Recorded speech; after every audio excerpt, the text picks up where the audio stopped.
అందరికీ నమస్తే అండి. సాధారణంగా ఈ క్రైమ్స్‌కి సంబంధించిన వీడియోస్, అనాలిసిస్ ఏమి మన వీడియోలో చెయ్యం గానీ, మన ఛానల్‌లో చెయ్యం. కానీ విజయవాడలో జరిగిన ఒక ఇన్సిడెంట్ మాత్రం మానవ సంబంధాలు ప్లస్ మనం ఇళ్లల్లో పని మనుషుల విషయంలో అలర్ట్‌గా ఉండడం గానీ, లేదా ఎవరినైనా అపరిచితుల్ని ఎంతవరకు పెట్టాలి, ఎంతవరకు ఉంచాలి అనే విషయంలో ఒక్కసారి అప్రమత్తం చేయడానికి ఈ వీడియో చేస్తున్నాను.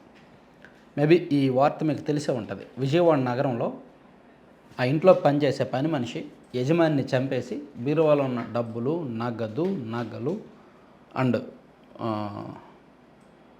మొత్తం డాక్యుమెంట్స్, ఆస్తి పత్రాలు, ఇతర విలువైన వస్తువులన్నీ పట్టుకొని వెళ్ళిపోయింది. దీని మీద పోలీసులు దర్యాప్తు చేస్తే సంచలనమైన విషయాలు బయటకు వచ్చాయి. విజయవాడ నగరంలో నివాసం ఉంటున్న వెంకటరామారావు, ఆయన R&Bలో ఎస్సీగా పనిచేశారు. కొంచెం బాగానే కూడబెట్టుకున్నారు తన జీవితకాలం మొత్తం మీద. రిటైర్ అయ్యి ఒక 10 ఏళ్ళు అవుతుంది. విజయవాడలో తన తల్లితో పాటు ఉంటున్నారు. తల్లి 92 ఏళ్ళ వయసు. ఆయనకు భార్య లేదు, పిల్లలు ఉన్నారు. పిల్లలేమో 2 ఆడపిల్లలకి పెళ్లి చేసి బయట ఎక్కడో ఉన్నారు, విదేశాల్లో వేరే చోట ఎక్కడో ఉన్నారు. సో ఆయన ఆమె తల్లితో పాటు ఆ ఫ్లాట్లో ఉంటున్నారనమాట, ఆ ఇంట్లో ఉంటున్నారు. సో తల్లి సంబంధించిన మంచి చెడులన్నీ చూసుకోవడానికి కేర్ టేకర్ని నియమించుకున్నారు. జస్ట్ 3 రోజుల కిందట అనూష అనే ఒక అమ్మాయిని కేర్ టేకర్గా, ఆ తల్లికి సపర్యలు చేయడానికి 92 ఏళ్ళ వయసు కదా, ఏమీ చేసుకోలేదు కదా, హెల్ప్ ఉండాలి కదా. సో అందుకని అనూష అనే ఒక పని అమ్మాయిని పెట్టుకున్నారు. పెట్టుకొని ఇంట్లోనే ఆశ్రయం ఇచ్చారు. నిజానికి ఆ అమ్మాయికి, అనూష అనే అమ్మాయికి పెళ్ళి అయింది. అమ్మాయికి భర్త ఉన్నాడు, డైలీ వెళ్ళి రావచ్చు. కానీ ఆమె ఇంట్లోనే ఉంటాను అని చెప్పడం, ఈయన కూడా ఇంట్లోనే పెట్టుకోవడం, దాంతో 3 రోజులు తిరక్కముందే ఆమె ఒక పెద్ద నేరం చేసి వెళ్ళిపోయింది. ఈయన రామారావు ఆయన్ను నిన్న తెల్లవారుజామున కంట్లో కారం కొట్టి అతను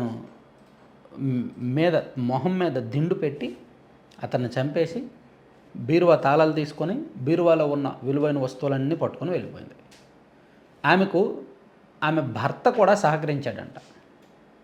సో పోలీసులు వచ్చి చూసేసరికి అతని మొహం మీద కారం ఉండడం, సో అతని మొహం మీద దిండు ఉండడం, బీరువా తలుపులన్నీ తెరిచి ఉండడం, ప్లస్ విలువైన వస్తువులన్నీ మాయమవడం, ఇవన్నీ చూసేసరికి ఇమీడియట్గా పోలీసులకు అనుమానం వచ్చింది.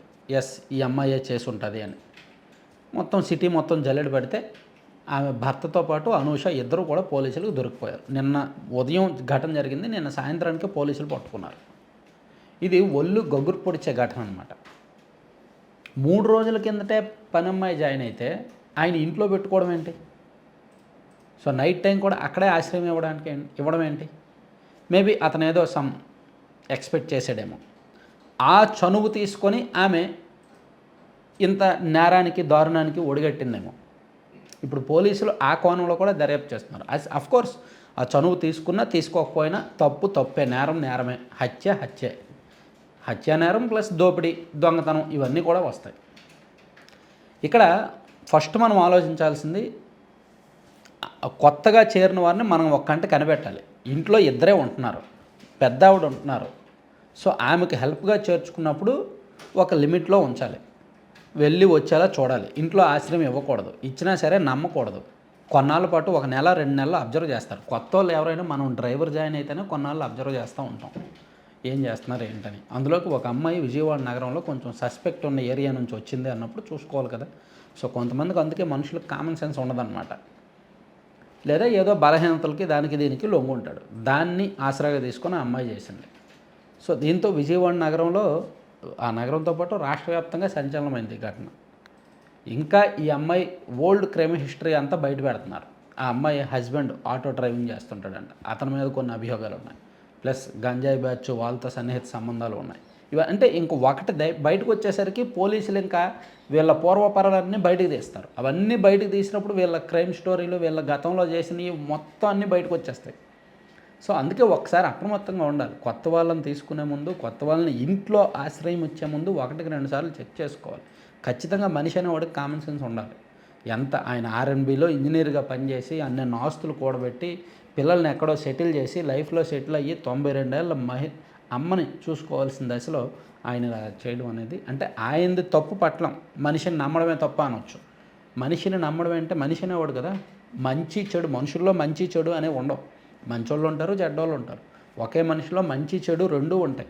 సమయాన్ని బట్టి, సందర్భాన్ని బట్టి, సిచ్యుయేషన్స్ బట్టి మంచోడు కూడా చెడ్డోడుగా మారతాడు, చెడ్డోడు మంచోడుగా నటిస్తాడు. సో ఏదైనా జరుగుతాయి. ఎవరు ఏంటనేది తెలుసుకోవడం కష్టం. కాబట్టి కొన్నాళ్ళ పాటు అబ్జర్వ్ చేయాలి, పరిశీలనలో ఉంచాలి. అదేమీ లేకుండా ఈయన గుడ్డిగా నమ్మి పెట్టుకున్నాడు. ఆమెమో దారుణమైన నేరానికి ఒడిగట్టింది. సో ఇది విజయవాడ మొత్తం కాదు, మన రాష్ట్రానికే ఒక పాఠంగా మారాలి.